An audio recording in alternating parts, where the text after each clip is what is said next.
So welcome to afternoon tea at SME. It's been a little while. Unfortunately, I had to cancel the last one last minute. So it's good to be back together on Zoom. Hoping we have a few more folks show, but we will get going. So we are in January, which is crazy to say. We're almost halfway through the school year, which is crazy. But same format as always, in terms of just what's going on here at school, how you can get involved and stay connected, and then a chance for you guys to ask any questions or have any conversations. So I really have been a fan of kind of mirroring what we're doing here with the 8 habits that we practice. So we're going to go through kind of a slideshow tied to a habit. So the first one here, one of my personal favorites is being proactive. And these are just some recent photos that we've got of some of our leaders just really being a leader and being proactive. So we've got our kids in Stallion Station that you'll see, the girls with the very official red vests. We've got our kids on safety patrol, our gentlemen in the traffic circle in the morning who greet everybody in the morning, no matter how cold it is. And then we've got some new leaders, some 3rd grade leaders. It's the first time that we've had 3rd grade leaders as a part of our student lighthouse. When we try and include a new grade level each year, this is our first year for us including 3rd grade. Next year will be 2nd grade and so on and so forth. But that's a group of our 3rd grade leaders collecting food from our service learning project, our winter food drive. We're super excited to be able to help with that. So just some neat photos of our kids being proactive. And to kind of, I'm sure you all have heard about this. I know some of you have donated food as well, but we are in the midst of our service learning project for January. If you're not familiar with service learning, it's a tenet of Leader in Me in the sense that learning the habits is about taking care of you and also taking care of your community and those around you. So service learning is all about bettering yourself by bettering others. So it's really, really important for us that our kids are not only becoming leaders, but here at school, but they're becoming leaders in their community. And one way that we do that is by service learning projects. So the 2 flyers on the side are actually flyers that some of our students from Student Lighthouse put together.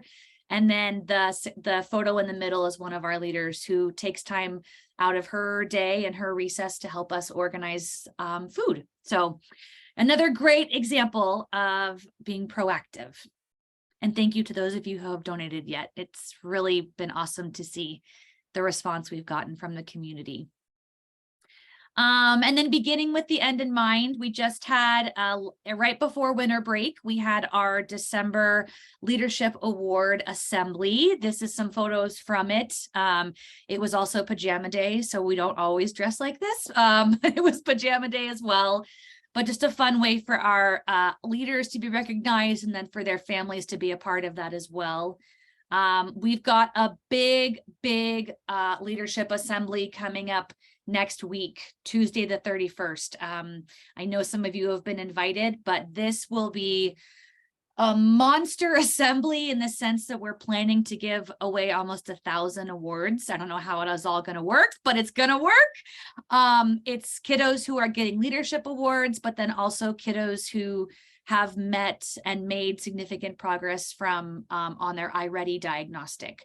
So kiddos that have passed 50 or more lessons, kiddos that have mastered lessons with 90% or more accuracy, kids that have met their stretch growth. So it's a huge number of kids that we're going to celebrate. And we've got awards and stickers and balloons, and it's going to be mayhem, but it's going to be so much fun. So that's Tuesday morning. And we're really looking forward to that. It's going to be the biggest assembly I've ever been a part of personally here. So that'll be fun. It's kinder, 1st and 2nd grade, first thing, and then 3rd and 4th, and then 5th and 6th. So teachers are reaching out with invitations specific to your child's grade level. It's going to be busy, great and busy. Speaking of iReady, this is our focus this year. It's all about putting first things first, establishing their goals, identifying their lead measures, and the majority of our kids have academic goals around iReady. iReady is an online curriculum software that we use that supports our learning in class, as well as supports mastery for upper grades on the state test. It's really wonderful because it meets the kiddos where they're at, establishes what's called My Path, and provides instruction to the kiddos with the skills that they need in the effort of moving them towards mastering grade level content. So what you see here is a recent party that we had. When a class passes 1,000 or more lessons, they earn a pizza party. And just, I cannot believe how excited kids get about pizza. It's like they've never had pizza before in their life, but it is a huge motivator. So let's see, this photo, we've got Miss Sovlin's class, Mr. Gomez's class, and Miss Buell's class celebrating a pizza party very recently. And then we also, as I mentioned, our school-wide WIG, our wildly important goal, is all about successfully passing 90% of the iReady lessons that students attempt. And the reason this is so important is because as they're passing lessons, they're moving closer to grade level content mastery. So it's not just about passing iRessons and moving through the program. It's about accessing grade level standards and content, which is what we want for all of our kids. And in addition to pizza, we've got kids that earn popsicle parties, PC parties, extra play parties, movie parties. And then once we have a class that passes 1,000, they go to like a premium set of things that they can earn. So it's really just set our kids on this huge momentum shift to getting those iReady lessons passed. And then we track every month as a whole school. And in December, when you look back at our goal of we want 90% of our kids, or we want all of our students to pass 90% of their lessons, we've got 73% of our students passing with 90%, which is huge. And this is everybody. I mean, kindergarten through 6th grade. So we are super excited. We jumped from 61 to 73 from November to December. So our kids, I think it's because they're starting to see the extrinsic motivators. They're like, oh man, the class next door really got pizza. Like, come on, let's pass our lessons. So we are really excited about the progress our kids are making academically. And, you know, it's fun to give them pizza and popsicles and stuff too. So good stuff, putting first things first with iReady. And welcome to those folks that have joined us. If you have any, comments or questions, just feel free to unmute. And at the end, we'll have a chance to chat as well. But thanks so much for being here. All right, moving to Think Win-Win. This is become a wildly practiced habit with our student-led clubs. So if you're not familiar, students have the option to create a club. So you'll see in the photo, we've got a gaming club with the 2 men playing, I think it's Donkey Kong, which I didn't realize they still were interested in, but I love that game when I was little. Gaming club, we have Lego club, we've got slime club in the middle, and our most recent club is Rainbow Club, which is a bunch of friends that wanted to get together and draw rainbows and look for rainbows and talk about the science of rainbows. I was like, sure, find a grown-up. I literally will not say no to anyone that wants to make a club. So we've got student-led clubs. So what the leader has to do is they have to say, hey, Mrs. Jones, I want to make a rainbow club. Great, Reagan. First of all, find an adult to help or facilitate. Think about, when do you want to meet? Where are you going to meet? What time are you going to meet? What do you need to meet? What materials do you need?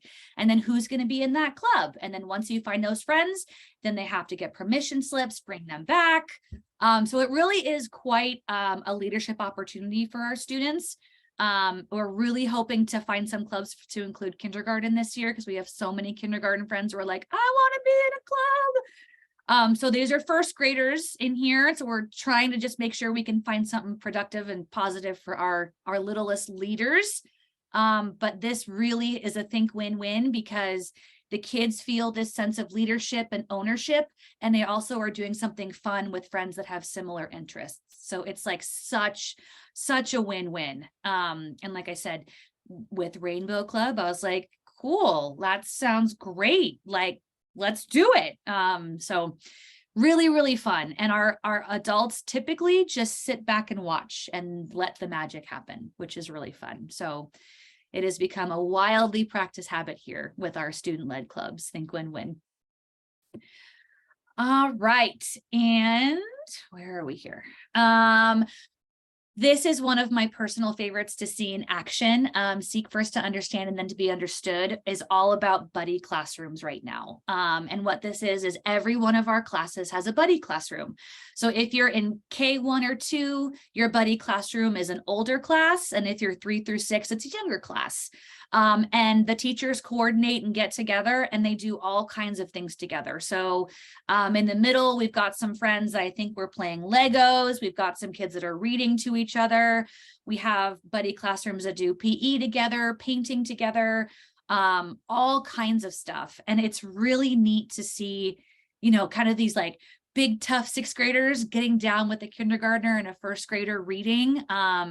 It's so neat to see how they not only like impart their leadership onto the little one, but how the little one is teaching them things as well. So this is such a neat way to practice this habit. And I encourage you to ask your child about their buddy classroom, because this has really taken off. And we've got kids saying, Mrs. Smith, let's do this with our buddy classroom, or Miss Barnett, let's have our buddy classroom over for this. So the kids are kind of finding their voice and taking it on. But my favorite photo probably of this year so far is the one, for me, it's on the right side of my screen with the little guy with the San Miguel shirt looking up at his 6th grade buddy reading. I asked him after that photo, I was like, Hamza, what was that like? And he said, I've always wanted a big brother. And it was just really, really sweet. So awesome way to practice this habit and such a fun way to build like connections with the bigs and the littles. So love, love, love buddy classrooms. And then synergize, my most practiced habit, bar none. As you guys know, we wear red on Fridays. This is just some photos of some of our families and some of our kids wearing red. As you can see, it's not just San Miguel red, it's any kind of red that you want to wear. And it just is such a fun way to be like, oh my gosh, we're all wearing red together. And we had a lot of kids today for Twin Day that said, I knew I didn't have a twin, but I knew that if I wore red, there'd be someone else wearing red. So it was like it's become this like really nice way to find community, even with kids that you don't know. So yeah, we wear red on Fridays, and I pretty much wear red every day, aside from Fridays too. And then such a fun thing that our Student Lighthouse puts together is they have established a schedule of spirit days. Today was Twin Day, Twin Day, Squad Day. They called it something else. Like, anyways, dressed up like, you know, a friend or someone in your class. But today was Squad Day, but these are some photos from bring your stuffy or, you know, plushie to school. Pajama Day was wildly popular, as you can imagine. Like I said, today was Twin or Squad Day. So we've got just some photos of kids synergizing with their friends and wearing the same outfits. I also didn't realize how many sets of twins we have at school until I was walking around today. We have 4 sets of twins here right now. There's 2 of our littlest ones on the top left, Kiki and Lele. So just a fun way to synergize. I love spirit days. People go all out. It's really wild. And then sharpening the saw is all about finding balance with your heart, your soul, your mind, and your body. So here's just some ways that our kids have been sharpening the saw recently. Here at school, we had in the middle, we had our 6th graders doing a STEM project, which is science, technology, engineering, and math, doing a STEM project. They didn't know it was math, but it was math, but right before winter break. And then on the bottom left, we've got some of our kindergartners who were doing some science and some kind of architecture things. Earlier this week, we've got some gentlemen on the top right that were making a kindness chain because it said it felt good. And then I love the photo on the right of some of our sixth graders that were just like wanting to be in nature and have a good time together and took this beautiful photo. So, but yeah, sharpening the saw here at school is important because if kids aren't ready to come to the table and learn, then you could have the most beautiful lesson plan, but it wouldn't matter. So it's all about finding balance and giving kids what they need the way they need it. And then habit 8, finding your voice. We're really practicing this week with the Great Kindness Challenge, or Kindness Week as our kids are calling it.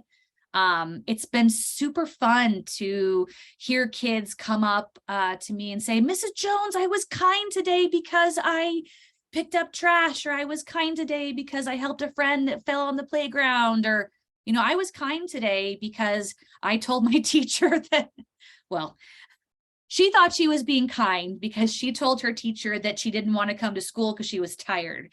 And I said, okay, tell me why that was kind. And she said, well, because I was crabby. And if I didn't tell her and she didn't know, she would get upset. So I was kind because I told her. I was like, okay, sure, you know, that works. So we, you know, let her rest for a minute and then she was good. But we've got friends really finding their voice by telling us about how they practice kindness. And we're also having some friendly competition with a door decorating contest.